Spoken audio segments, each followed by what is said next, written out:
Happy Monday, everyone, and welcome to the February 15th, 2021 Brevard County Housing Market Update. The number of available houses for sale keeps dropping. Active listings went from 918 to 854, and houses under contract increased from 1812 to 1972. New pending listings edged up slightly from 711 to 755, while closed sales declined from 387 to 319. New listings to hit the market in the last 2 weeks was 593, with 306 of those already under contract or sold. Something else I keep hearing about is that we are in another real estate bubble. Prices on houses have risen significantly over the last few years, but here are 3 reasons why I don't believe we are in for a significant correction in the real estate market here in Brevard County. Number 1 is, this time, housing supply is extremely limited.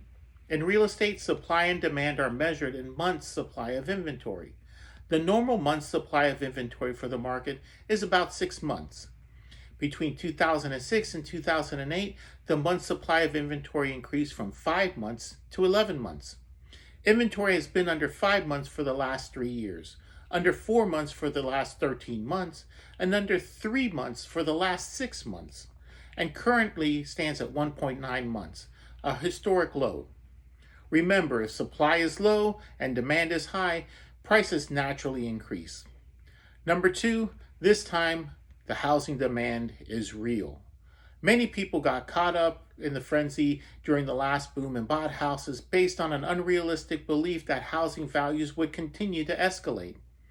The mortgage industry fed into this craziness by making mortgage money available to just about anyone, as shown in the Mortgage Credit Availability Index, published by the Mortgage Bankers Association.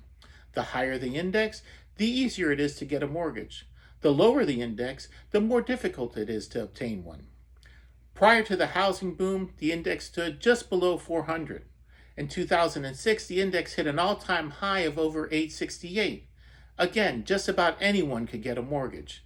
Today, the index stands at 122.5, which is well below even the pre-boom level.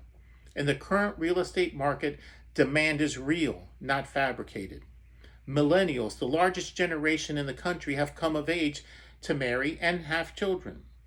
This desire to own, coupled with historically low mortgage rates, makes purchasing a home today a strong, sound financial decision. Therefore, today's demand is very real. And third, this time households have plenty of equity. During the housing boom, it wasn't just purchasers who got caught up in the frenzy. Existing homeowners started using their homes like an ATM machine. There was a wave of cash-out refinances which enabled homeowners to leverage the equity in their homes. From 2005 to 2007, Americans pulled out $824 billion in their equity. That left many homeowners with little or no equity in their homes at a critical time. As prices began to drop, some homeowners found themselves in a negative equity situation where the mortgage was higher than the value of their home. Many defaulted on their payments, which led to an avalanche of foreclosures. Today, the banks and the American people have shown they learned valuable lessons from the housing crisis a little over a decade ago. Cash-out refinance volume over the last 3 years is less than a third of what it was compared to the 3 years leading up to the crash. This conservative approach has created levels of equity never seen before. According to the Census Bureau, over 38% of owner-occupied housing units are owned free and clear without any mortgage. 17.8 million residential properties in the United States are considered equity rich, meaning the combined estimated amount of loans secured by those properties was 50% or less of their estimated market value. The count of equity-rich properties in the fourth quarter of 2020 represented 30.2%, or about 1 in 3 of the 59 million mortgaged homes in the United States. If we combine the 38% of homes that are owned free and clear with the 18.7% of all homes that have at least 50% equity, we realize that 56.7% of all homes in this country have a minimum of 50% equity.